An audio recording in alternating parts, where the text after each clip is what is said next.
안녕하십니까. 행복한 아침 이재훈입니다. 안녕하세요. 정예인입니다. 네, 어느덧 4월의 마지막 주가 시작된 월요일 아침입니다. 뉴스부터 몇 가지 살펴보겠습니다. 네, 첫 번째 소식부터 전해드리겠습니다. 이 사람이 버린 쓰레기는 다시 사람에게 돌아오기 마련이죠. 이 단순한 진실을 한눈에 보여주는 아주 충격적인 영상이 SNS 속 화제입니다. 최근 올라온 이 영상은 전남 목포에 사는 한 시민이 올린 건데요. 영상 속 시장에서 사온 아귀의 배를 갈라보니 내장은 모두 썩어 있었고요. 또 오물이 담긴 플라스틱 생수병이 들어 있었습니다. 네, 이런 일 또 처음이 아니죠. 3년 전에도 전북 부안 앞바다에서 잡힌 아귀 뱃속에 생수병이 나와 충격을 안겨줬습니다. 최근 3년간 수거된 해양 쓰레기 양은 꾸준히 늘고 있고요. 쓰레기 10개 중 8개 이상이 플라스틱입니다.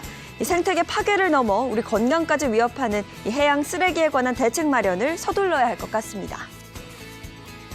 네, 은성수 금융위원장의 자진 사퇴를 요구하는 청와대 국민청원이 올라온 그 게시판, 사흘 만에 11만 명이 넘는 사람들이 이 글에 동의를 했습니다. 은성수 위원장은 22일 국회 정무위원회 전체 회의에 출석해서 암호화폐는 인정할 수 없는 화폐다. 가상자산에 투자한 이들까지 정부에서 다 보호할 수는 없다면서 젊은이들이 잘못된 길로 가면 어른들이 얘기해줘야 한다라고 말한 바 있습니다.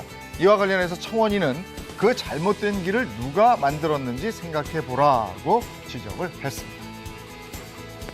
네, 이렇게 암호화폐 관련 이슈들 계속되고 있는데요. 이 암호화폐 가격은 연일 상승세를 이어가다가 지난주에는 또 급락세를 이어갔습니다. 앞서 미국 재무부가 암호화폐를 이용한 돈 세탁 조사에 나선다는 트위터발 소문에 전반적으로 시장이 약세를 나타낸 건데요.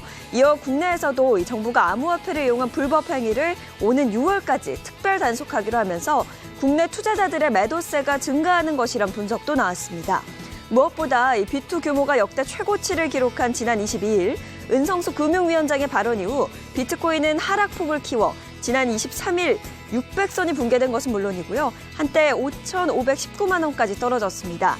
이 투자업계에서는 은성수 위원장의 발언 등의 암호화폐 투자 심리가 위축되면서 투자자 일부가 주식시장으로 회귀한 것으로 분석했습니다. 지난주에 정부가 화이자 백신 2천만 명분을 추가 확보했다는 발표를 했지요. 하지만 계약을 했다고 해서 확보한 물량이 곧바로 들어오는 건 아닙니다.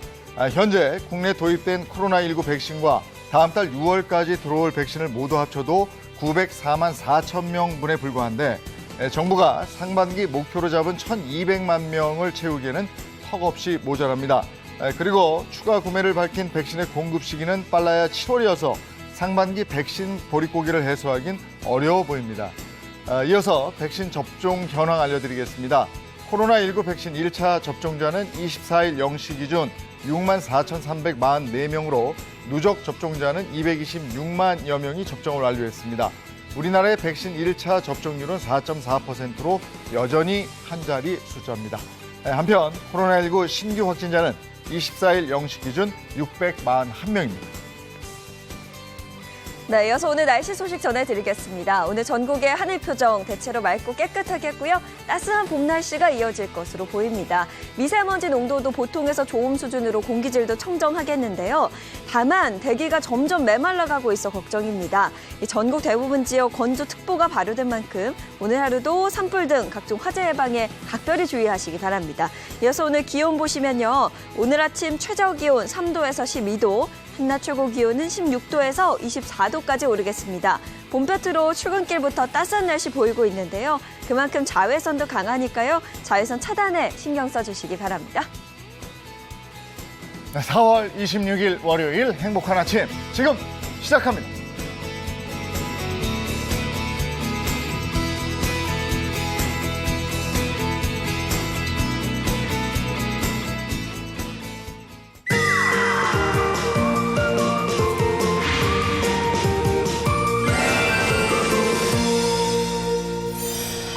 네, 월요일 행복한 아침입니다. 함께 해주실 분들 소개해드리죠. 이인철, 허지연 변호사입니다. 어서 오세요. 네, 안녕하세요. 반갑습니다. 반갑습니다. 방송인 박수림 씨, 이정수 씨, 어서 오세요. 안녕하세요. 어서 오세요. 네, 안건우 기자 나와주셨어요. 반갑습니다. 안녕하세요. 반갑습니다. 최근의 핫 이슈부터 먼저 짚어보도록 하겠습니다. 안건우 기자 전해주시죠. 참 잊을만 하면 이런 일 계속 터집니다. 뭐가요? 네, 사진으로 준비했거든요. 먼저 네. 사진으로 확인해 보시죠. 뭐 주차장인데? 바로 이 사진이에요. 두 자리 딱 시원하게. 차지하고 있네. 두 칸을 그냥 차지했네요. 정말 시원하게 차지했습니다. B사의 차량이 아파트 지하 주차장에 두 칸의 주차 공간을 차지하고 있는 사진입니다. 그런데 여기서 네. 더 공분을 일으키는 일이 있었습니다. 뭐죠? 네. 이것도 제가 사진으로 준비했거든요. 네. 함께 보시죠. 차의 메모는 어. 전화번호 이런 죄송합니다. 거 뭐 전화번호 이쪽으로 연락 주십시오. 네. 이렇게 돼 있겠죠? 보통 그렇게 하죠. 네. 상식선에서는. 그럼요. 예, 전화번호가 아니었습니다. 뭐요? 제가 내용 읽어드릴게요. 제 차에 손대면 죽을 줄 아세요. 뭐요? 손해배상 10배 청구. 전화하세요. 대박. 무슨 상종분도 야, 아니고. 그래도 제 차에 이랬네. 내 차에 손대면 이러고. 그리고 존댓말 그래도- 쓰기 썼네요. 그 양반 출신이신가 보네. 그러니까. 근데 저거 뭐 저렇게 당당하고 저 약간 협박 같은 느낌도 있는데요. 저거 협박 아닙니까? 또 협박죄라는 것은 이제 상대방이나 그 가족에게 이제 신체나 자유, 명예를 이제 위해를 가할 것을 통보하는 네. 건데요. 말로 하는 것뿐만 아니라 서면으로 하는 것도 다 협박죄가 될 수가 있습니다. 그래서 이론적으로는 협박죄가 가능할 수가 있습니다. 네. 이게 실질적으로 막 놀라거나 이렇게 위험을 느끼지 않아도 글로 썼잖아요. 네. 그렇죠. 어떻게 하겠다. 이것도 협박죄에 성립된다는 그렇죠. 거예요? 협박죄라는 거는 이제 상대방이 실제로 공포심을 느끼거나 네. 느끼지 않아도 정말로 큰 충격을 받을 경우에 인정될 수가 있는데 오. 굉장히 요즘에 이제 실무에서 엄하게 처벌하고 있어요. 그래서 3년 이하의 징역이나 500만 원 이하의 벌금형에 처해질 수도 있습니다. 네. 근데 사진 속을 자세히 들여다보면 네. 이게 특정인에게 협박을 한 게 아니라 모두에게 쓴 글이었고요. 건드린 사람 거기다가 모두. 네, 차량 내부 안에다가 이제 네. 종이를 올려둔 것 같거든요. 이런 경우는 처벌할 수 없는 거 아닌가요? 그러니까 혼자만 예를 들어서 혼잣말을 하거나 네. 아니면 이제 혼자만 보기 위해서 하면은 그게 뭐 협박자가 되겠어요. 하지만 여러 사람이 보고 그거를 본 사람이 굉장히 큰 충격이나 공포심을 느낄 수도 있잖아요. 맞아요. 이럴 경우에 이론적으로 협박자가 가능할 수가 있는데 하지만 이제 실제로 이제 피해자가 나타나서 고소를 해야만 이제 수사가 진행될 것으로 보입니다. 네. 그리고 지하 주차장 같은 경우는 도로는 아니잖아요. 이런 경우는 어때요? 맞아요. 이게 처벌이 좀 애매한 측면이 있는 것이 지금 우리가 일반 대중이 자유롭게 통행할 수 있는 지하주차장 같은 경우에는 도로로 판단되는 경우가 있어요. 네. 그런데 요즘에는 다 차단기 설치하고 주차경비원분들 상주하고 있잖아요. 이렇게 출입이 제한이 있는 지하주차장, 아파트나 쇼핑몰 지하주차장 같은 경우에는 일반 도로로 보기 어렵다는 판례가 있어요. 그래서 도로교통법상 관련 규정으로 이걸 처벌한다는 것이 지금 이렇게 여러 칸 이렇게 무개념 주차를 한다고 하더라도 규정이 미비한 것이 좀 현실입니다. 이런 사진이 공개되니까 우리 누리꾼들도 가만히 있지 않았습니다. 아유, 그렇겠죠. 예, 반응이 아주 뜨거웠거든요. 댓글로 확인하시죠. 자, 너무 당당해서 어이가 없다. 그렇죠. 입주민 협박하는 거 아니냐 이런 그렇죠. 분노 댓글이 있는가 하면 저 차가 전 재산일 거다. 요거 약간 시원하네요. 네. 그리고 올해 들어서 가장 무서운 협박이다 이런 조소도 있었습니다. 네. 야, 외제차 타는 것도 유세도 아니고 뭐 그 차 주차 공간을 2개씩 차지하고 이거 지금 좀 너무한 것 같은데요, 말이죠. 반성이 네. 많이 필요한 것 같습니다. 자신감이 대단하네요. 이번에는 이 B사 차량보다 더 비싼 차가 더 몰상식하게 또 주차를 한 사례가 있었습니다. 사진을 보시죠.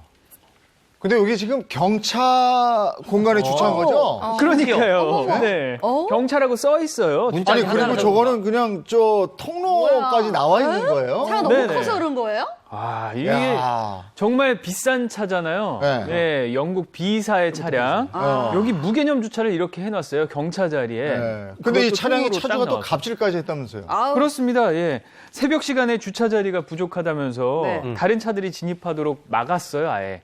길에 나와서. 그래서 주차 경고 스티커를 당연히 경비원들이 붙였을 거 아니에요. 예, 예. 네. 근데 붙이니까 이걸 본 차주가 막 욕설과 반말을 섞어가면서 책임자 나오라고 난동을 부린 겁니다. 그래서 결국 경비원 두 분이 본인보다 나이도 어린 그 차주 앞에서 네. 어렵게 또 스티커를 또 떼줬다고. 진짜 무개념이 너무 많은 것 같아요. 이거 완전 적반하장인데요. 그렇죠. 요즘에는 그래도 주차 스티커를 저 조수석에 붙이잖아요. 예전에는 운전석에 붙였어요. 맞아요. 근데 이 차가 주차가 등록된 차가 또 아니었다는 말도 있고요. 네.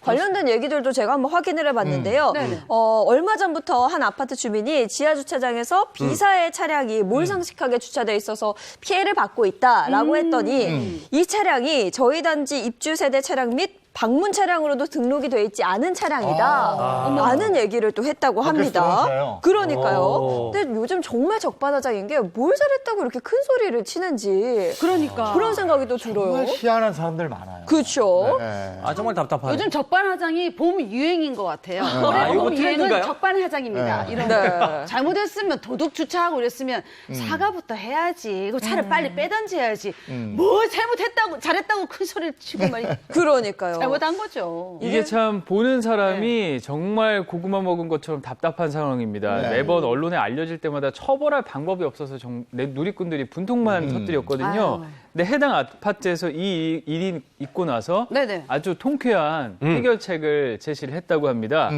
해당 아파트 동대표는 한 커뮤니티를 통해서 네. 몇 날 며칠을 소가리를 했는데 사이다를 마신 기분이라고 아, 시원했다 하거든요. 이거죠. 야, 얼마나 속이 시원했으면 사이다 먹은 기분이라고 했을까요? 무슨 대책이 나왔을까요? 이게 아파트에서 나름의 좀 근본적인 대책을 마련을 한 것 같아요.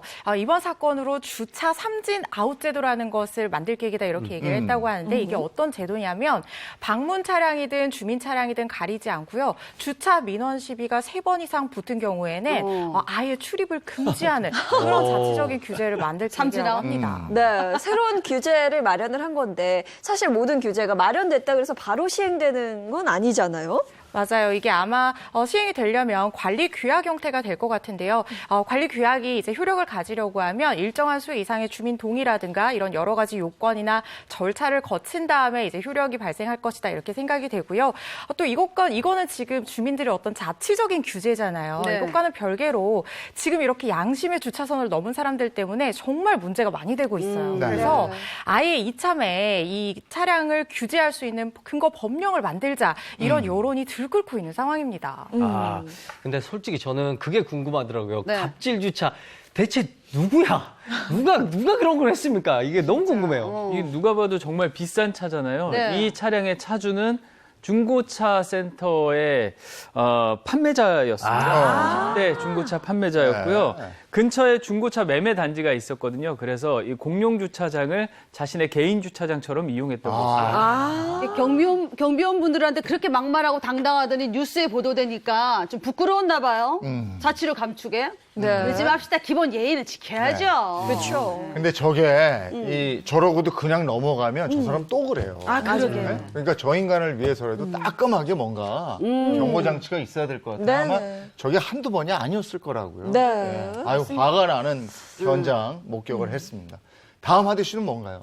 네, 준비한 영상 먼저 보겠습니다. 자, 여기 부산의 한 어묵집이거든요. 네네. 주방에서 어묵 그릇에 국물을 담아주죠. 토렴이다. 저런 거 국밥 이렇게. 따뜻하게 하라고 토렴하는 다시 거잖아요. 국물 빼가지고. 그렇죠. 다시 저렇게들 볶고 다시 하잖아요. 담고. 네네네. 네.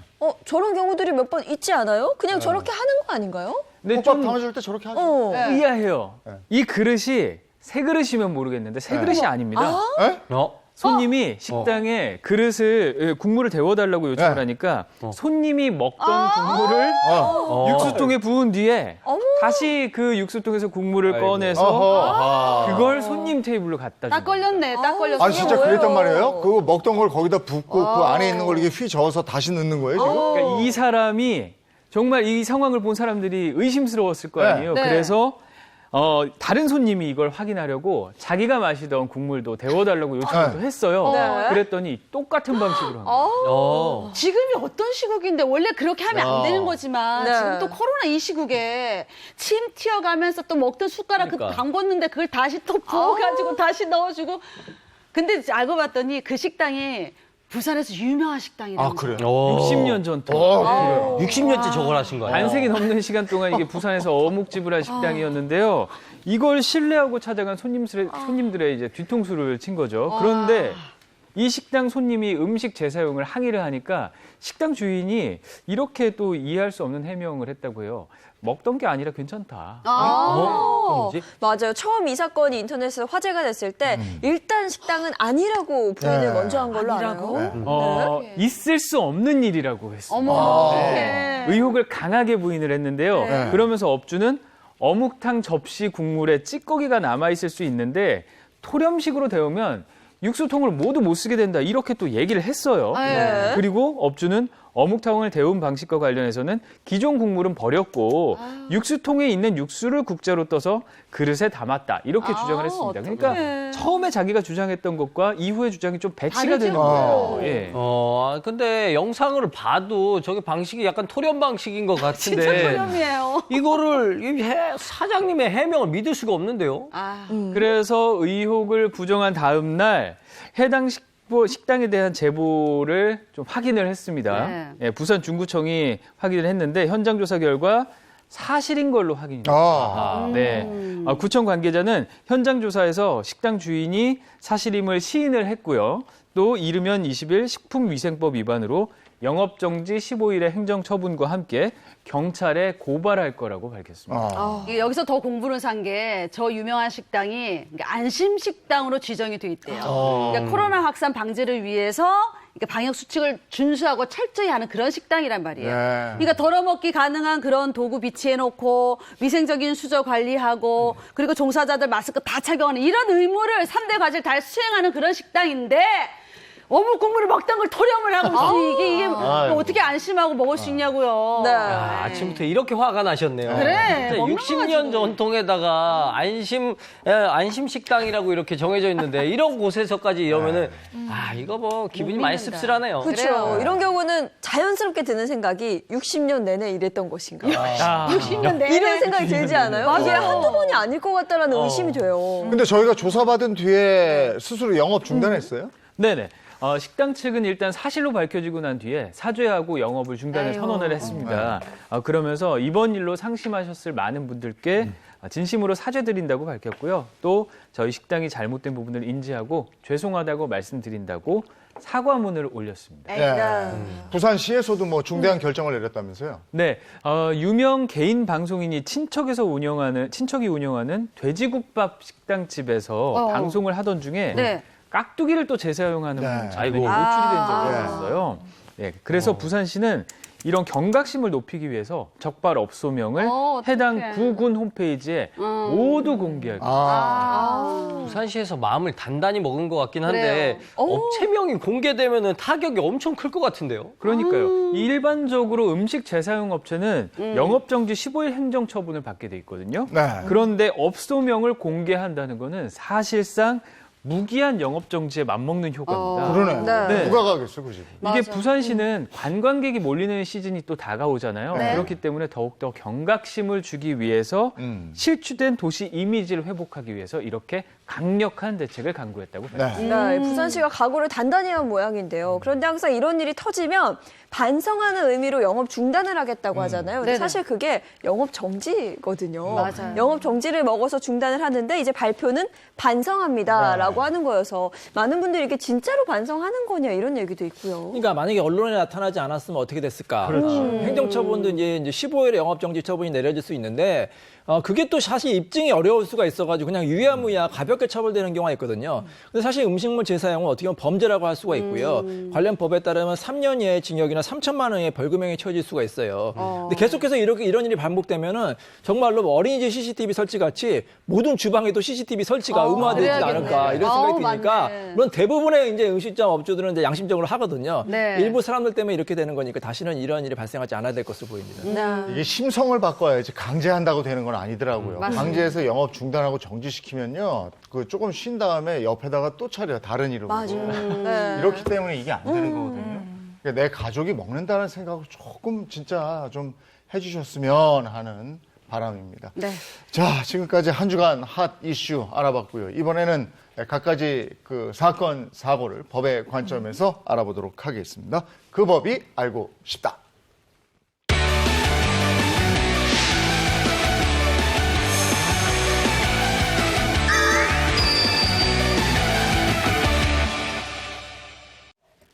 네, 그 법이 알고 싶다. 첫 번째 사연은 뭡니까? 네, 첫 번째 사연은 이거 하라는 엄마의 유언입니다. 주식하라는 엄마의 유언. 엄마 유언. 비트코인 이제 아닙니까? 그만해야지 이제 그렇죠? 그만해야지. 비트코인이요? 뭐 하라는 엄마의 유언일까요? 뭐였을까요? 정답 한번 보겠습니다. 정답은 왠지 옷갈아입 분위기가 기존에 하던 그런 거 좀 다르지 않습니까? 네. 뭘까요? 자, 꽁트 들어가기 전에 70대 아들 역할은 이정수 씨가 하고 100세 노모 역할은 제가 합니다. 이 사연은 실제 사건을 바탕으로 재구성했습니다. 사연 속으로 들어갑니다. 100살도 넘은 나이에 제게 남은 소원이 있다면 70살이 넘은 나이에도 7살 아이같이 큰 아들이 있어 사랑구실하면서 잘 사는 겁니다. 아들은 지체장애를 앓고 있거든요. 제게 아들은 언제나 아픈 손가락이었습니다. 정수야, 밥 먹고 남은 잊지 말고 약 챙겨 먹으라고 나가 몇 번을 예고했냐? 응? 알았어. 물 줘. 아이고, 다 큰 어른이 물도 혼자 못 먹냐? 응? 네 애미 죽고 나면 혼자 어떻게 살라고 그러냐? 응? 네 동생한테 패기 끼치지 말아야 할 거 아니냐? 아유, 맨날 애인이. 야, 이거 엄마 맨날 애인이만 좋아하고 나만 미워하고. 엄마, 내가 아들 맞아? 다 주워온 거 아니야? 뭐시여? 하다 70년을 네 뒷바라지니 애미한테 그것이 할 말이냐? 응? 나가 늦댐시 죽고 잡아도 눈을 감을 수가 없다, 이 모자란 녀석아. 그럼 나 같은 놈 뭐하러 낳았어? 내가 이렇게 된 거 다 엄마 때문이야. 그렇게 죽고 싶으면 죽어! 제 아들은 아무 잘못이 없습니다. 설령 이대로 제가 눈을 감게 되더라도 그건 다 제 탓입니다. 엄마, 머리피. 내가 왜 엄마를. 엄마, 병원 119. 아니, 안 돼. 정수야, 전화하지 마라. 서랍 안에 보면 그 예인이가 준 용돈 모아놓은 통장이 있다. 그 통장 네 이름으로 돼 있으니까 생활비로 써라. 아유, 엄마. 옷 갈아입어. 그 피 묻은 옷 벗어서 태워버리고 깨끗한 옷으로 갈아입어. 그러고 뒤돌아보지 말고 뛰어. 알았지? 아이고, 사랑한다, 내 아들. 제 아들을 벌하지 말아주세요. 모든 건 다 제 잘못입니다. 저의 마지막 소원이니 제발 아들을 벌하지 말아주세요. 뭔가 정말 좀 짠해. 찡하고 이런 사연인 것 같은데 네. 어떤 사연입니까? 아, 진짜 좀 참담한 사연이죠. 네. 이 사연은 두 가지 사연을 하나로 묶어서 소개한 겁니다. 먼저 첫 번째 사연에 대해서 말씀드릴게요. 70대 아들이 103세 노모를 숨지게 한 사건이에요. 70대 A씨는 지난 1월 오전 전남 완도군에 있는 자택에서 함께 거주하던 어머니 B씨를 숨지게 했습니다.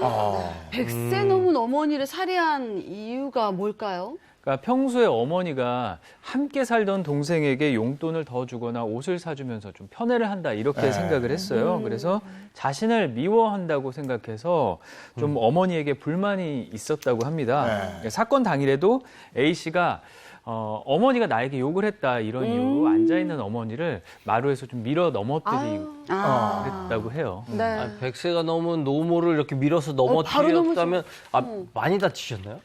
아무래도 이제 어머니께서 갑작스러운 행동에 좀 화가 났던 것 같아요. 그래서 A씨의 얼굴을 좀 핥히고 좀 때리기도 하니까 분노를 참지 못했어요, A씨가. 그래서 어머니에게 폭력을 휘두르다가 급기야 사망에까지 이르게 한 사건입니다. 근데 그 아들이 70대라고 그랬잖아요. 70대면 어르신 나이인데. 근데 동생을 나보다 예뻐한다고 이렇게 했다는 거잖아요.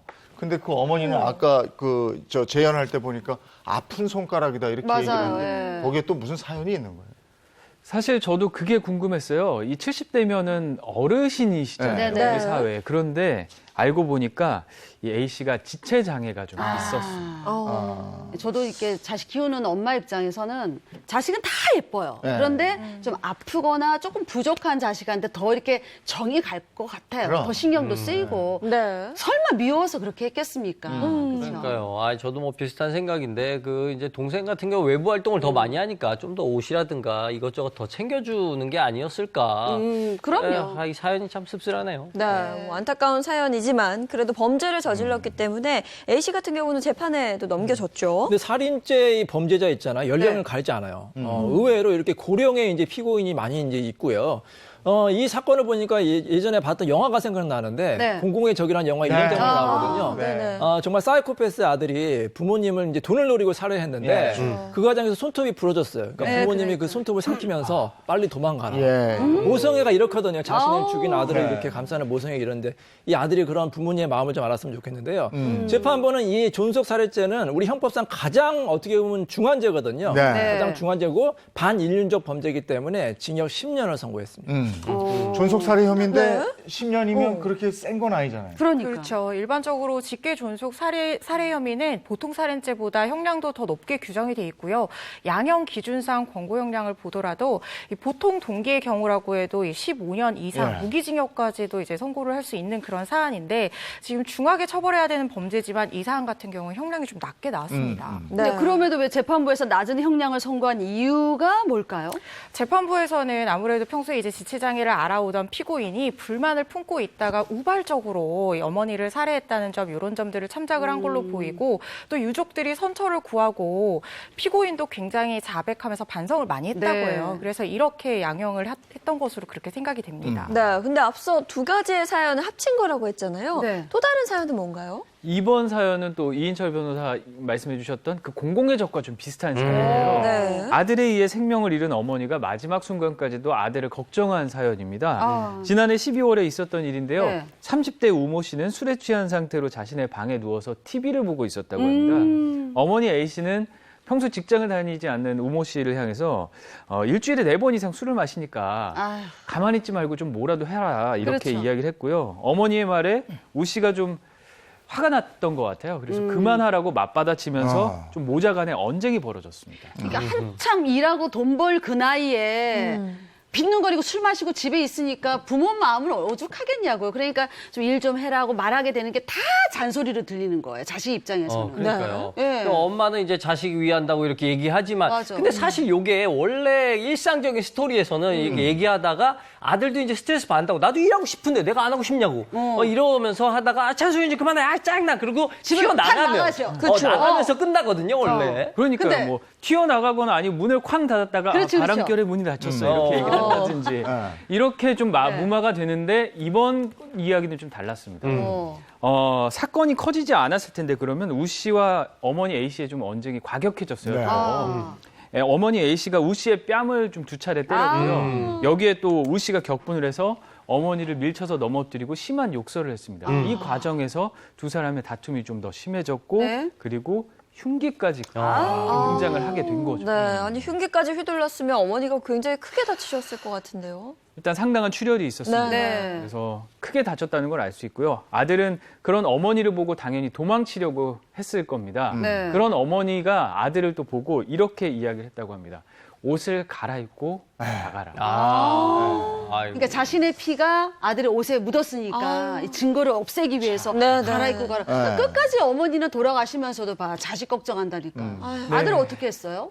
우 씨는 하지만 좀 달랐습니다. 어머니를 구하기보다는 네. 자신을 좀 먼저 생각했어요. 일단 피가 묻은 옷을 정말 어머니 말대로 갈아입고요. 이럴 때만 또 말을 잘해요. 그리고 면허가 없는 상태에도 차량을 운전해서 도망갔습니다. 경찰이 자신을 추적할 것을 걱정했고요. 그래서 도주 과정에서 휴대전화를 또 버리기까지 했어요. 우 씨는 무면허로 경북 청도에서 강원도 화천군까지 이틀 동안 차를 끌고 도망을 다녔습니다. 이 정도면 제대로 처벌을 받아야 될 텐데 네. 결과는 어떻게 나왔습니까? 1심과 2심 재판부는 범행의 수단과 방법이 너무 잔혹하다. 반인륜적 범죄다. 그리고 특히 어머니를 방치하고 그냥 나갔잖아요. 만약에 우발적인 이제 그런 범행을 했으면 어머니를 구해야 되는데 방치하고 가서 어머니가 사망에 이르렀기 때문에 굉장히 중형에 처해서 징역 20년을 선고했고요. 근데 이제 그 1심과 2심의 변호인이 이렇게 주장을 했어요. 네. 이 피고인이 평상시에 부모님, 어머님부터 구박을 받았기 때문에 범행을 했다. 하지만 구박을 받은 게 그게 면피 사유가 안 되지 않습니까? 그럼요. 그래서 그렇죠. 법원은 아니. 이 주장을 받아들이지 않았습니다. 이게 이 장기간 구박을 받았다는 게 이게 살해 이유가 될 수 없죠. 당연히 그렇습니다. 이 어머니잖아요. 그러니까. 사람이 이제 다른 사람이 구박한다 그래도 살인으로 응해서는 안 되는 건데 맞아요. 어머니를 살해할 이유는 당연히 되지 않고요. 그리고 또 이렇게 어머니는 자식 걱정을 했는데 뭐 도망간다든가 그 이후의 정황들도 굉장히 좀 문제가 있었어요. 그래서 재판부도 이런 점에 주목을 해서 유족들이 선처를 바라고 있기는 하지만 범행의 잔혹성과 폐륜성 또 이런 것들을 비춰봤을 때는 비난받아야 마땅하다라고 판단을 그렇게 했습니다. 네, 그런데 오 씨가 반성을 하긴커녕 재판 과정에서도 이런 주장을 합니다. 네. 범행 당시에 술에 취해서 내가 심신미약 상태였다. 그런 얘기를 심심이야기래요. 했다고. 예전에는 사실 이게 통했어요. 네. 본인이 좀 술에 많이 취했다 그러면 형량이 깎여가지고 이런 주장을 많이 하는데 네. 요즘에는 법원에서 봐주지 않습니다. 오히려 괘씸죄가 걸릴 수가 있거든요. 그래서 이 사람이 처음에 주장하다가 나중에 철회했어요.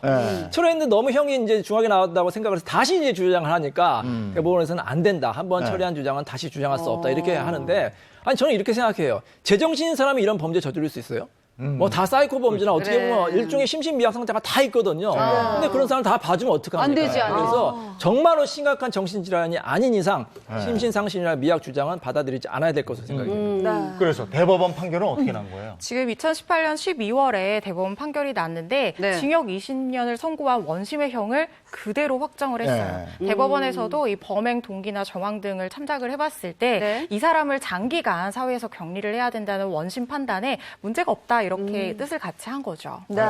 이 경찰청 자료에 따르면요. 부모나 또 배우자의 부모를 상대로 한 존속 폭행이요. 계속해서 증가하고 있는 추세라고 합니다. 아니 이게 매년 50명 네. 안팎의 존속 사례가 일어나고 아우, 있대요. 이렇게 어, 매년. 이건 없어야죠. 지금 막 끝까지 간 거예요. 네. 그렇죠. 이럴 수가 있습니까? 없어져야죠. 자, 다음 거 하겠습니다. 자, 네. 두 번째 사연은요. 예. 짬뽕 속에 요거 누가 넣었나? 오징어지, 오징어. 짬뽕. 주방장이 넣었지. 그거 너무 맛있는데. 짬뽕 속에 예. 짬뽕에 오징어지. 해물 짬뽕. 그럼 문제가 안 됐을 텐데 문제는 담배꽁초가 들어있었습니다. 담배꽁초가. 어떤 사연일지 자 꽁투소로 가기 전에 피해자 역할은 제가 하고요. 중국집 사장 역할은 이정수 씨가 하고요. 자, 이 사연도 실제 사건을 바탕으로 재구성했습니다. 사연 속으로 갑니다. 전 정말 오늘만을 기다리고 또 기다렸습니다. 한 달에 한 번 있는 치팅데이. 먹을 것 참아가며 눈물겨운 다이어트를 하는 저에게 주는 선물 같은 시간. 이번 치팅데이는 가장 먹고 싶은 cenggeng열에 주문했습니다. 이 매콤한 짬뽕의 향. 내 너를 한 달 동안 기다렸다. 맛있게 먹어주마. 정말 이 맛이야. 맛있겠다. 잠깐. 이게 뭐야? 어? 정말 개눈각수 짬뽕을 먹었습니다. 어떤 진미보다 더 맛있었습니다. 그게 나오기 전까지 말이죠. 네, 왔다 와줘입니다. 사장님! 저 좀 전에 짬뽕 주문한 행복 빌라인데요. 아, 예, 무슨 일이시죠? 아니 짬뽕에서 담배꽁초가 나왔어요. 대체 요리를 어떻게 하신 거예요? 짬뽕에 담배꽁초가 왜 나와요? 담배꽁초요? 아하, 그럴 리 없는데. 그 담배 종류가 뭐죠? 네? 담배 종류가 뭐냐고요? 진짜 기가 막혀. 아저씨 이럴 때는 미안하다 잘못했다 사과부터 해야 되는 거 아닌가요? 아, 사과도 중요하지만 그 사건을 밝혀야죠. 그 담배 종류 알려주세요. 진짜 어이없어 진짜. 잠깐만요. 던땡이요. 됐어요? 그거 참 이상하네. 우리 주방장님 시땡 피우고 나는 전자담배 피우고 배달 직원은 얇은 담배 피우는데 돈땡이 들어갈 리가 없는데 그건 왜 들어갔을까? 아저씨! 그걸 제가 어떻게 알아요? 진짜 웃긴 아저씨 진짜. 아, 어쨌든 미안합니다. 그런데 그 담배가 왜 들어갔을까? 짬뽕에서 담배꽁초가 나왔으면 미안하다가 먼저 아닌가요? 담배 종류가 뭐 다르다면서 그럴 일이 절대 없다고 하는 중국집 사장님. 이 사건의 진실 꼭 밝히고 싶습니다. 야, 너무 리얼해요. 아니 이러면 진짜 화가 나죠. 화나죠. 담배꽁초 나왔다는데 미안하다는 소리를 안 하고 종류가 어디 뭡니까? 거냐고. 이거 어떻게 된 사연이에요? 정말 이 거의 다 먹어가는 짬뽕 아주 맛있게 네. 먹었는데 짬뽕에서 담배꽁초가 나왔다. 어떤 심정이실 것 같으세요? 먹기 전에도 기분 나쁠 수 있어요. 근데 먹었잖아. 먹고 나서 이건 뭐지? 담배꽁초. 진짜 짜증날 것 같아요. 네. 그렇죠. 이거 다시는 이분 짬뽕 못 먹을 것 같은데요. 진짜. 저도 사실 짬뽕에 대한 트라우마가 생길 것 같아요. 어. 오징어, 하얀 오징어만 봐도 담배로 보일 것 같거든요. 진짜 이런 일이 있을까 싶었던 그 짬뽕 속의 담배꽁초 사진을 제가 준비했습니다. 네. 네. 그 담배꽁초 이렇게 생겼어요. 안 보고 싶어. 아니 그 사진 보니까요. 제가 먹던 짬뽕도 아닌데 당분간 못 먹을 것 같아요. 짬뽕을. 진짜. 아우 저 보면 어떻게 담배꽁초가 돼요? 너무 완벽하게 보존이 됐어요. 그 짬뽕 안에서. 네. 사건의 전말 이렇습니다. 지난 14일 중식당에서 짬뽕을 배달시킨 A씨 가족과 함께 나눠 먹으면서 면을 거의 다 먹은 뒤에 마지막으로 국물을 맛있게 들이키고 있는데 하얗고 두툼한 게 걸렸습니다. 이거 오징어일까요? 확인해 보니까 담배꽁초였습니다. 그 맛있게 먹은 국물은 담배꽁초 우려낸 국물이었고 그쵸. 그 맛있게 먹은 면발은 담배꽁초에 의한 면발이었다. 와 진짜 싫다. 그러니까요. 이 육수가 니코틴으로 만들어낸 육수였다는 황당하고 화가 난 A씨 곧바로 중국집에 항의를 했습니다. 그런데 문제는 중국집의 대응 태도였습니다. 만약 이런 걸로 항의 전화를 받는다. 그럼 여러분 어떻게 반응하세요? 당연히 죄송하다 그러고 집에 사죄하고 보상해주고 평생 이용권 드리고 막 이래요. 그렇죠. 이거는 묻지도 따지지도 않고 바로 사과부터 해야죠. 해야 돼. 죄송하다 해야죠. 그러니까요. 이렇게 사죄를 해도 모자랄 판에 이 식당 주인 이렇게 반응한 거죠. 이 담배 종류 뭡니까? 이렇게. 아니 그리고 담배 종류를 물어봐. 그래 물론 뭐 누가 피운 건지 알아내고는 그렇죠. 싶었겠지만 네. 우선순위가 바뀐 거잖아요. 정말 저도 안 믿겨요. 네. 그런데 진짜 그렇게 물어봐서 문제가 됐다고 합니다. 항의 전화를 한 A씨는 결국 어이가 없었지만 네. 브랜드는 알려줬어요. 또 네. 친절하게.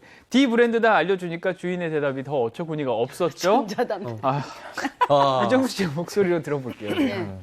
담배꽁초가 들어갔다고요? 근데 우리 주방장은 씨땡 피고 나는 전자담배 피고 배달은 얇은 거 피우는데 아닌 것 같은데. 저 방송 중에 저 폭력 써도 그래서 이거 칸막이 있는 거거든요. 아니 근데 이런 식으로 하면 진짜 화나죠. 이제 뭐 어디 머리카락이 들어가 있던지 할 때 이거 들어가 있었다 그러면 바로 죄송합니다 이렇게 해야 되는데 그게 왜 들어갔을까 이러면 정말 짜증 나거든요. 저는 돼지국밥을 한번 시켜 먹은 적이 있는데 네. 거기서 철수세미가 아하. 조각이 나왔어요. 그런 경우는 왕왕이죠. 그래요? 있어요. 네. 그래서 전화해서 이거 여기 안에서 철수세미가 나왔다. 네. 이거 처리 좀 잘하셔야 될 것 같아요. 그랬더니 아유 저희 집은 초록색 수세미 쓰는데 철수세미 안 써요. 진짜 그쪽에서 먼저 그렇게 얘기하니까 네. 그럼 제가 수세미를 잘라가지고 넣진 않았을 거 아니냐고. 그렇죠. 그쪽에서 잘못했으니까 사과를 먼저 해야 되는 거 아니냐 했더니 그때서야 죄송하다. 아유 우리 주방장이 잘못했네 또. 네. 본인이 잘못한 게 아니고 무조건 아유 우리 주방에서 잘못했네. 아이고 미안해요. 아 근데 그런 경우가 또 있네요. 저도 식당에서 알탕 먹다가 철수쌤 조각이 나왔었거든요. 그래 수세미가 이게 설거지하다가 설거지하다가 들어갔나 이게 봐요. 나온다고. 그래서 제가 불렀더니 초밥을 3개 정도 주시더라고요. 미안하다고. 근데 제가 굉장히 좋아하던 집이었는데 그 이후로 못 가요. 아니 전에 설렁탕에서 그 저 뭐라 그래 행주 있지 행주. 네네. 그게 나온 적도 있어. 너무 큰데. 그 하얀 그게, 국물에. 그게 무슨 그게 처음 해볼 때는요 고기 통째로 넣은 것처럼.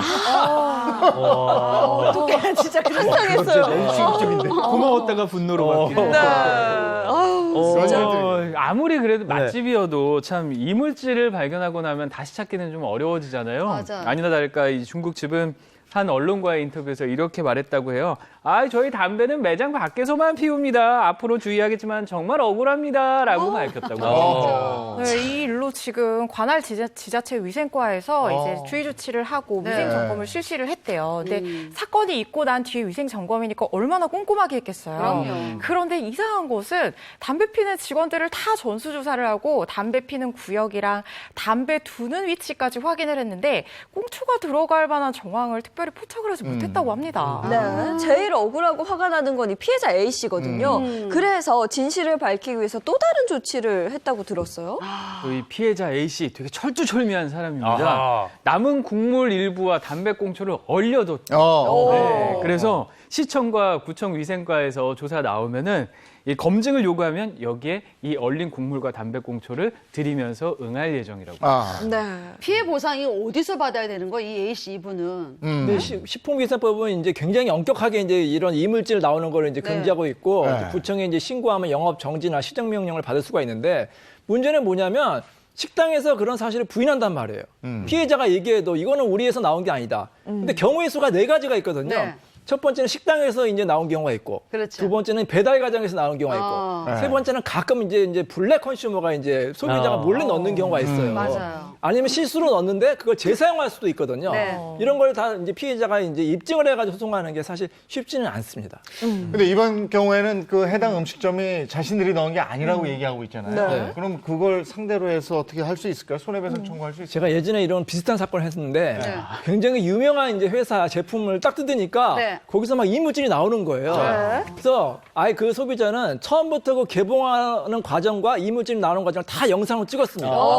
저희가 그걸 딱 증거로 내니까 그 회사에서 꼼짝을 못 하는 거예요. 처음에 부인하다가. 잘했네. 그래가지고 이제 피해 보상을 받은 사건이 있었거든요. 이렇게 반드시 증거를 확보하셔야 됩니다.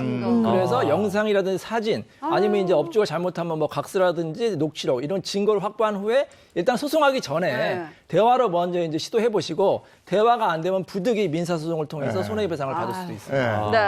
뭐 피해 보상도 중요하긴 하지만 이런 관리 소홀을 한 식당 이게 처벌도 어떻게 해야 되는 거 아닙니까?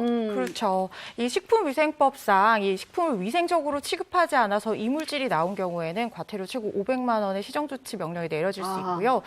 그리고 제도 이게 지금 꽁초가 어떻게 들어갔는지 그게 정말 궁금한데 뭐 이런 걸 생각해 볼 수 있을 것 같아요. 흡연자인 손님이 짬뽕을 시켜 먹고 그 국물에 피고 남은 꽁초를 버렸는데 이게 관리가 잘못되거나 뭐 재사용을 하거나 이렇게 해서 들어갔을 가능성이 있죠. 근데 이렇게 불결하거나 유해물질이 들어간 음식을 판매하는 것은 식품위생법상 위해 음식 판매 금지 규정으로 엄격하게 이런 걸 금지하고 있어요. 그래서 위반하게 되면 10년 이하의 징역이나 1억 원 이하의 벌금에 처해질 수도 있습니다. 네. 일단 죄송합니다가 먼저죠. 그래, 그럼요. 먼저. 네. 네. 어디 겁니까가 아니고. 자, 네. 지금까지 사건 사고를 법의 관점에서 알아봤습니다. 두 분 고맙습니다. 고맙습니다. 꼭 알아둬야 될 것들이 우리가 살아가면서 참 여러 가지가 있는데 네. 그 중에서 참 어려운 거. 이제 5월 되면 우리 다 준비해야 되잖아요. 그렇죠. 세금, 세금 세금입니다. 내야죠. 그래서 어려운 세금 고민을 한번 같이 풀어보도록 하겠습니다. 알아두면 쓸모 있는 세금 상식, 알쓸 세상 시작합니다.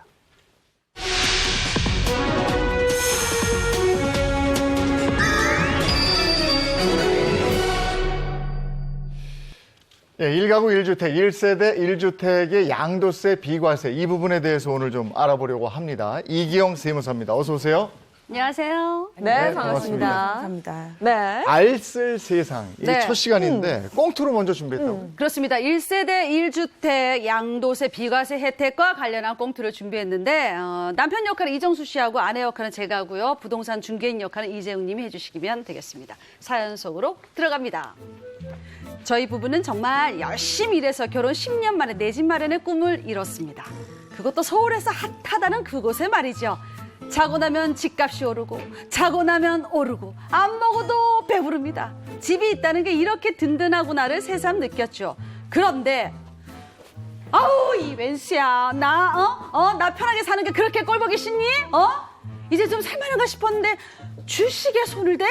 말해봐 말해봐 사실을 말해 대체 얼마나 일할 거야? 정말 그 5천만 원? 5억. 이 인간이 진짜 미쳤어. 정말 정말 미친 것 같아. 진짜. 미안해. 근데 이게 비트코인만 올랐어도 내가 이거 다 메꾸려고 했거든. 근데 폭망하는 바람에 뭐? 주식도 모자라 비트코인까지? 같이 했지. 인간아 너 죽고 나 죽자. 평화로운 날도 잠시 뒤늦게 주식 막차를 탄 남편은 소소하게 재미를 보며 점점 투자 금액을 늘리다가 대출까지 받아서 주식에 투자했는데 세상에 그게 사달이 났지 뭡니까? 결국 어렵게 장만한 집을 팔기로 했습니다. 아이고. 뭐라고요? 아니 무슨 양도세가 그렇게나 많이... 아니 저희 이 집 매입한 게 3년 전인데 그럼 비과세 혜택을 받을 수 있는 거로 아는데 아닌가요? 이게 제가 알아보니까 이게 죄송하게 됐는데 보유기간이 아니고 네. 저 실거주 기간으로 이게 산정을 해요. 그러니까 두 분이 이 집에 살기 시작한 게 1년 남짓밖에 안 되셨더라고요. 그러니까 이렇게 되면 양도세, 비과세 적용 기준이 충족이 되지 않는 거지. 집 팔아 빚 갚으려 계획했지만 집을 팔자니 양도세 폭탄을 맞게 생겼습니다. 이러지도 저러지도 못한 우리 부부 어떻게 해야 할까요? 네. 어떡해. 자, 이 비과세가 되는지 알았는데 그게 안 되는 거였어요. 네. 그러니까 2년 거주를 해야 되는 그쵸? 모양인데 네. 그게 안 됐던 거예요. 자, 이거 알아보죠. 비과세 혜택 이게 뭔지 알아봐야 되겠어요. 네. 네. 네. 1세대 1주택자가 주택 보유 기간이 2년 이상인 경우 등 일정 요건을 갖춘 경우 양도주택에 대한 세금을 부과하지 않는 제도입니다. 비과세 혜택을 받기 위해서는 일정 요건을 갖춰야 된다고 하셨잖아요. 그럼 주택 보유 기간 2년 이상 외에 어떤 또 요건을 갖춰야 돼요? 네, 먼저 1세대 1주택자로 보유 기간이 2년 이상이어야 되고요. 근데 여기서 많은 분들이 1세대 범위에 대해서 헷갈려 하십니다. 1세대 범위면은 그게 한 집에 주소지가 동일한 가족이 1세대 아닌가요? 대부분 맞기는 하지만요. 네네. 보통 1가구와 1세대에 대해서 혼동을 많이 하시는데요. 네. 1가구는 동거를 기준으로 생각을 하시면 되고요. 1세대의 경우는 혼인이나 혈연, 그리고 입양 관계로 맺어진 가족이라고 생각하시면 됩니다. 네. 사실 많은 분들이 이와 관련해서 헷갈려 하시는 것 같아서요. 저희가 자세히 한번 준비를 해봤습니다. 이 비과세 혜택을 받기 위해서 1세대의 범위는 어디까지고 또 혜택을 받을 수 있는 사람과 없는 경우 이거를 분류를 해서 좀 자세히 좀 들여다볼게요. 자, 그래서 양도세 비과세 혜택 yes or no로 준비를 해봤습니다. 자, 첫 번째 한번 볼게요. 자세히 보시면 부모와 따로 사는 자녀. 이런 경우는 어떻게 되나? 네.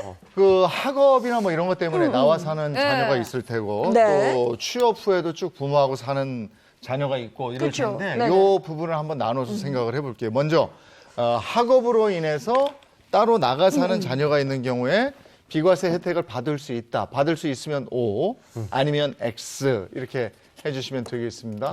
학업 때문에 부득이 나가서 사는 아이가 있어요. 네네. 예. 이러면 비과세 혜택을 받을 수 있으면 O 아니면 X예요. 하나, 둘, 셋. 받을 수 있을 것 같아 저는. 받을 수 있다. XX. 저는 X? 이거 나가서 사는 나가면은 나가 있으면은 안 쳐줘야지. 같이 있을 때만 쳐줘야지. 근데 1세대 1주택이니까 그건 세대로 가지 않을까요? 그 집은 따로 나가 살고 그러면 있으면? 그 친구는 나가고 길에서 살아? 친구가 아닌데 자식인데. 그럼 나갔어도 집에 주소지는 집으로 두지 않았을까? 그러니까 그럴 수 주소지를 있겠네요. 집으로 뒀으니까 1세대 1주택이 되죠. 정답은 그러면- 뭐예요? 네, 정답은? 정답은 O. 네, 비과세 혜택을 받을 수 예, 있습니다. 네. 네, 자녀와 따로 사는 경우 비과세 혜택을 받기 위해서는 먼저 부모와 따로 사는 자녀가 1세대에 포함이 되는지를 알아봐야 될 것 같은데요. 자녀가 부모님께 생활비나 용돈을 받는 경우 등은 생계를 함께 한다고 보고 1세대로 봅니다. 그래요? 그러면은 경제적으로 부모님께 의존한 자녀라고 하면 이제 학업 때문에 나가 있으면은 이게 원래 비과세 기준에는 안 맞는 거 아니에요? 일종의 예외 조건인가요? 네, 그렇습니다. 소득세법상 부득이한 사정이 있는 경우에는 예외적으로 거주 요건을 충족하지 않아도 1세대 1주택 비과세 요건을 해당하게 해주는데요. 이 부득이한 사정에는 취약, 근무상의 형편, 그리고 질병의 요양, 그 밖에 부득이한 사유로 해당 주택에서 함께 거주하지 못하는 것을 인정해 줍니다.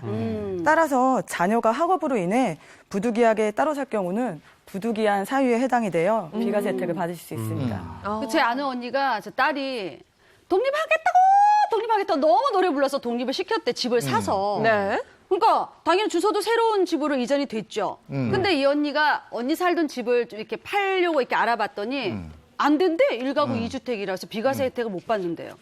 그럼 이거 왜 이런 거예요? 네, 이 말씀하신 사례의 경우는 네.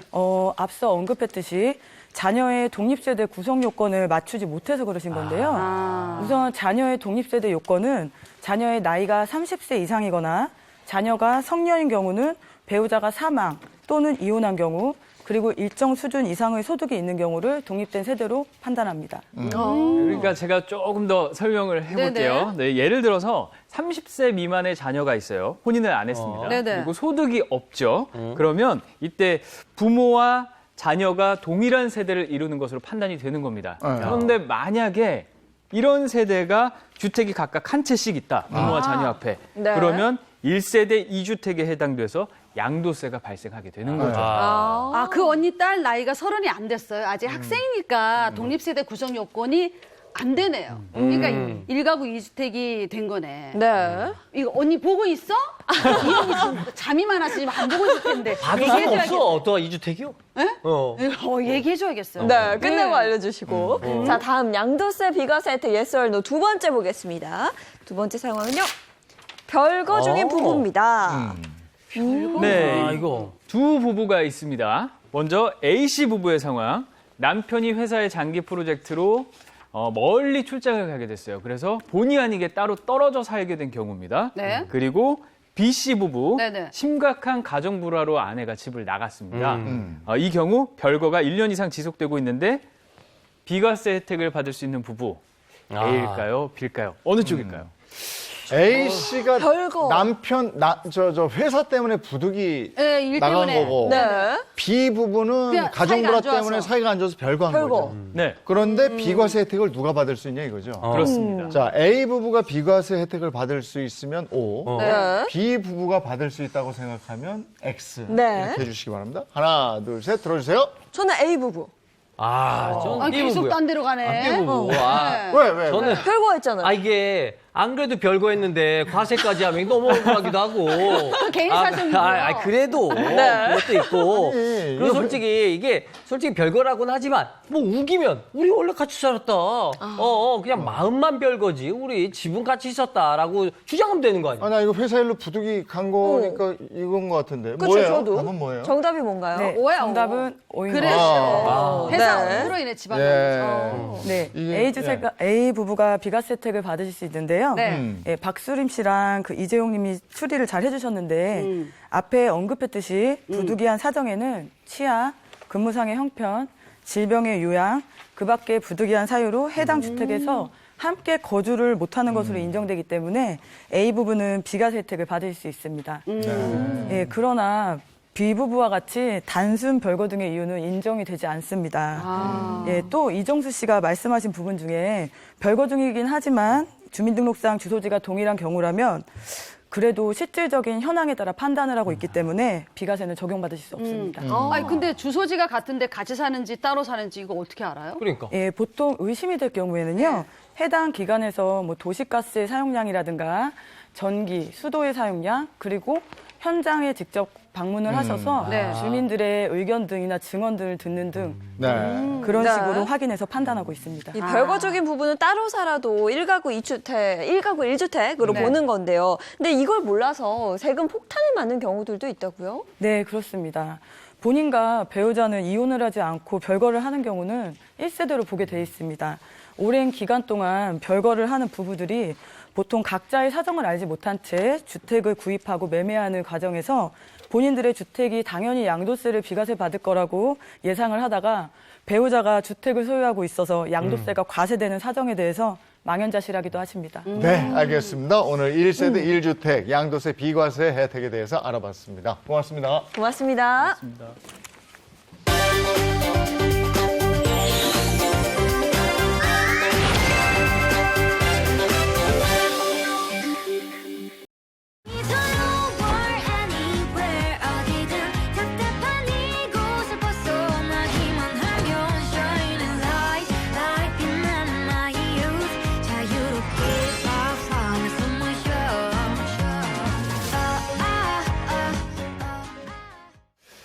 네, 이번에 자동차 관련 얘기 나누겠습니다. 안건우 기자 전해주시죠. 네, 요즘 날씨 진짜 좋죠. 아, 좋죠. 너무 좋죠. 얼마 전에 벚꽃 시즌 지나가니까 요즘 뭐 온갖 꽃들 그리고 네. 녹음이 이렇게 막 네. 싱그럽게 피어나오고 있더라고요. 이럴 때 여러분 뭐 생각하세요? 여행이죠. 여행 진짜 너무 가고 싶습니다. 떠나요, 둘이서. 진짜 애들 떼어놓고 둘이서. 애들 떼놓고. 진짜 가고 싶습니다. 네. 온통 초록이다 보니까 바람도 살랑살랑 불고 날씨 너무 깨끗하고 좋잖아요. 진짜 네. 떠나고 싶어요. 아, 근데- 한다게 떠나고 싶습니다. 이런 것도 있는 것 같아요. 네. 약간 하지 말라니까 더 하고 싶고. 그래 맞아요. 나가지 말라니까 더 나가고 싶고 여행도 더 가고 싶고요. 맞아요. 얼마나 답답합니까? 네. 그래서 요즘 코로나 시대에 맞아서 유행하는 게 바로 차박입니다. 네, 차를 받고 캠핑하는 건데 연인과 가족과 또 오붓하게 여행을 차로 즐기는 거죠. 개인 차량으로 움직이다 보니까 사람들과 대면을 피할 수가 있고요. 또 숙소를 따로 잡지 않고 차에서 모든 걸 해결할 수 있는, 나만의 공간에서 모든 걸 해결할 수 있다는 장점 때문에 많은 분들이 바로 이 차박 캠핑에 관심이 높아지고 있습니다. 그럼 뭐 따로 짐 줄줄이 가지고 다닐 그래, 필요도 맞아, 없고 맞아. 지금 화면에서 나왔습니다. 트렁크 탁 열고 바다 쫙 보고 너무 너무너무 좋죠. 네. 그렇습니다. 뭐 이것저것 짐 챙길 필요도 없고 그러니까 얼마나 좋겠습니까? 네. 편하고. 그래서 오늘은 차종에 따른 차박 캠핑에 대해서 좀 알아보려고 하는데요. 요즘 혼자 여행하는 분들 정말 많으십니다.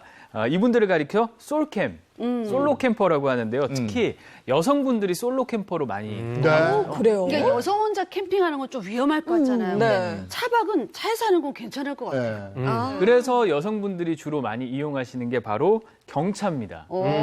좁은 경차에서 어떻게 잠을 자고 생활을 할 수 있을까 좀 궁금한 맞아요. 것 같아요. 그러니까요. 아무리 짐이 없다 그래도 뭐 냄비며 음식 그리고 침낭 이런 것까지 하면은 거기서 누워서 잘 수 있을까요? 그러게. 또 우리가 어떤 민족입니까? 공간 활용을 얼마나 잘하는지 그런 민족이죠. 경차가 생각보다 실내 공간이 넓습니다. 특히 K사의 R 모델의 경우에는 높이가 1.7m로 앉았을 때는 상당히 여유가 있는 수준이고요. 조수석까지 완전히 접히는 시트를 활용하면 거기서 일종의 침대 같은 역할도 할 수가 있어요. 그리고 소형 가구를 넣는 경우도 있다고 하는데요. 그래서 요즘 직접 제작한 소형 가구로 차 내부를 꾸미는 사람들도 있다고 해요. 영상으로 제가 준비했거든요. 궁금해요. 네. 오, 뭐야? 이렇게 차박을 콘텐츠로 방송하는 개인 방송인입니다. 네. 직접 주방 가구를 제작하는 거예요. 아하. 저렇게 동그랗게 파서 화구를 설치하는 겁니다. 저기에. 그리고 재단을 딱 해서 저걸 잘라내서 네. 미니 냉장고가 들어갈 자리까지 만드는 거예요. 오. 저게 이제 화구가 들어가는 거거든요.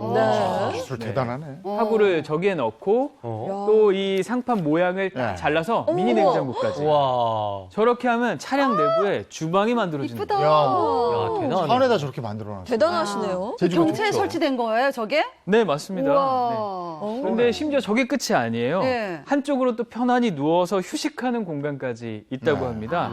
혼자서 미니멀 캠핑, 우와. 그러니까 감성 캠핑을 꿈꾸는 분들에게 경차 차박이 아주 제격이에요. 이야.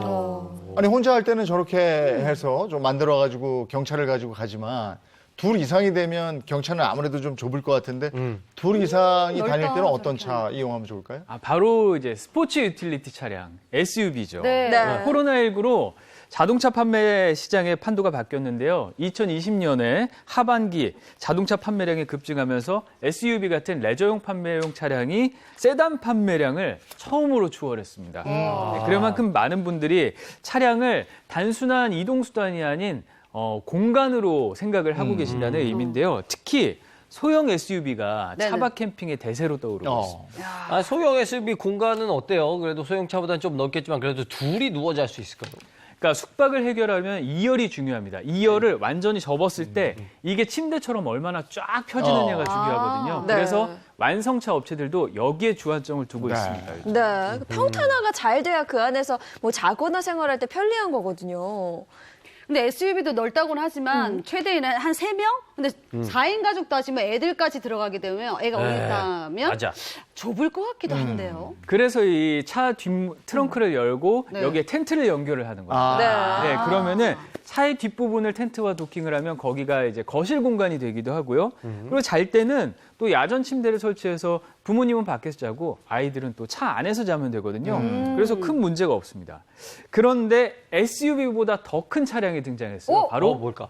MPV 차량. MPV? 이거 뭐예요? 새로운 모델이에요? 그러니까 이 차량은 다목적 차량을 뜻합니다. 네, 주로 이제 미국과 유럽, 인도 시장에서 인기를 많이 얻었던 모델들인데요. 그동안 국내 K사의 C 모델, 이게 유일한 MPV 모델이었거든요. 그런데 일본 H사의 O 모델, 또 일본 T사의 S 모델이 국내에서 또 판매를 하면서 MPV 열풍이 불었습니다. 네. 다목적 차량, MPV의 특징은 뭔가요? 그러니까 이게 뭐 MPV라고 해서 좀 어렵게 이해하실 수도 있지만 밴이에요, 미니밴. 그러니까 이 미니밴이라고 하는 차의 특징은 뭐니 해도 넓은 실내입니다. 기본 9인승에서 12인승까지 가능하고요. 또 3열 의자, 2열 뒤에 또 3열이 있거든요. 네. 3열을 접으면 트렁크 공간이 엄청 넓어지기 때문에 4인 가족이 여행을 할 때 그 짐을 충분히 소화할 수가 있습니다. 국내 자동차 업체에서도 있잖아요, 이게. 네, 맞습니다. 네. 네. 그동안 K사량의 차량이 독보적이었는데요. 네. 이달에 그 국내 H사에서 S 모델을 선보였습니다. 네, 화면에 나오고 있죠. 네. 네. 이 우주선 같잖아요. 그러네. 그런데 이 우주선 같은 외관에 넓은 실내 공간이 아주 특징입니다.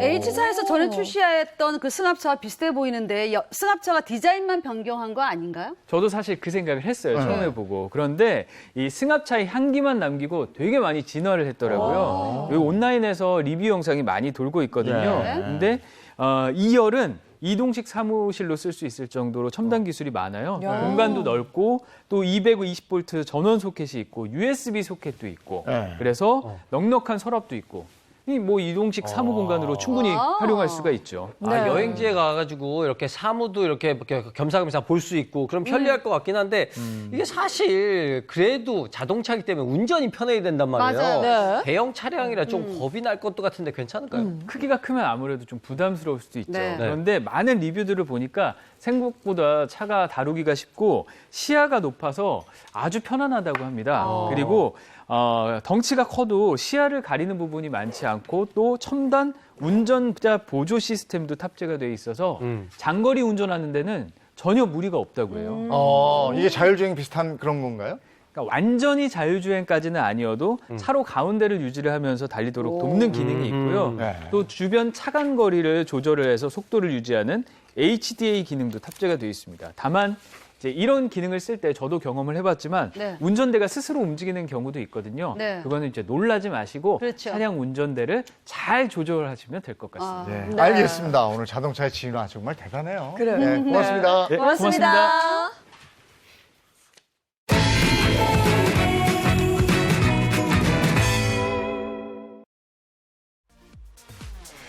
코로나19 확산 탓에 등교 수업이 제대로 이뤄지지 않으면서 아이들 간의 학습 격차가 문제로 대두되고 있는데요. 경기도 평택시에서는 이를 해소하기 위해 인공지능을 활용한 스마트 스쿨을 도입해 큰 호응을 얻고 있습니다. 자세한 내용 영상으로 함께 보시죠. 평택시의 한 지역 아동센터. 학교 수업을 마친 아이들이 모여 태블릿 PC를 앞에 놓고 학습에 열중하고 있습니다. 주변에 있는 물건의 길이를 어림하고 자로 재어 확인해 볼까요? 인공지능, AI 기술로 맞춤형 보충 교육을 진행하는 스마트 스쿨에 참가한 학생들입니다. 평택시가 이달부터 혁신교육지구 신규 사업으로 추진 중인 이번 프로그램은 AI 교사가 학생의 학습 수준을 진단한 뒤 개인별 보충학습 콘텐츠를 제공하는 방식으로 진행됩니다. 선발된 학생 200명은 시가 지원하는 AI 학습기기로 매일 1시간씩 공부하고 원하는 학생은 학습기기를 대여해 집에서도 활용할 수 있습니다. 특히 아이들의 학습 능력은 물론 정서 함양을 위해 교육 멘토들이 투입됩니다. 아동 상담과 심리를 전공한 대학생과 대학원생 등으로 구성된 교육 멘토들이 주 2차례 아이들을 지도하고 상담을 진행합니다. AI와 교육 멘토의 협업으로 학습 격차 해소를 위한 최적의 시너지 효과를 내겠다는 구상입니다. 기기가 있고 아이들이 이제 그것을 통해서 같이 학습을 하면서 아이들이 학습에 대한 이런 좀 호기심도 생기고 흥미도 생기고 그러면서 좀 자신감도 이렇게 보이는 것 같아요. 평택시는 지역 아동센터와 마을 도서관, 공부방 등 21곳을 시작으로 학생들의 만족도 조사 등을 거쳐 대상을 대폭 확대할 계획입니다. 앞으로 이제 4차 산업 시대에는 창의력, 감성 이런 것들이 훨씬 중요할 수도 있지 않습니까? 그래서 마을과 학교, 그다음에 시민 이런 것이 하나가 되는 교육 프로그램 시스템을 구축하려고 노력하고 있습니다. 채널A 강신영입니다. 요즘에 날이 좋긴 좋은데 네. 너무 가물어서요. 그러니까요. 그래서 산에 매주 가다 보면 계곡에 물이 없어요. 네, 너무 건조해서 문제고요. 오늘도 대기 건조 지속된다고 하니까요. 작은 불씨도 관리 잘 해주시기 바랍니다. 행복한 하루 보내시고요. 저희는 내일 아침 8시 더 알찬 내용으로 돌아올게요. 행복한 아침, 행복한 하루 되십시오. 고맙습니다. 고맙습니다.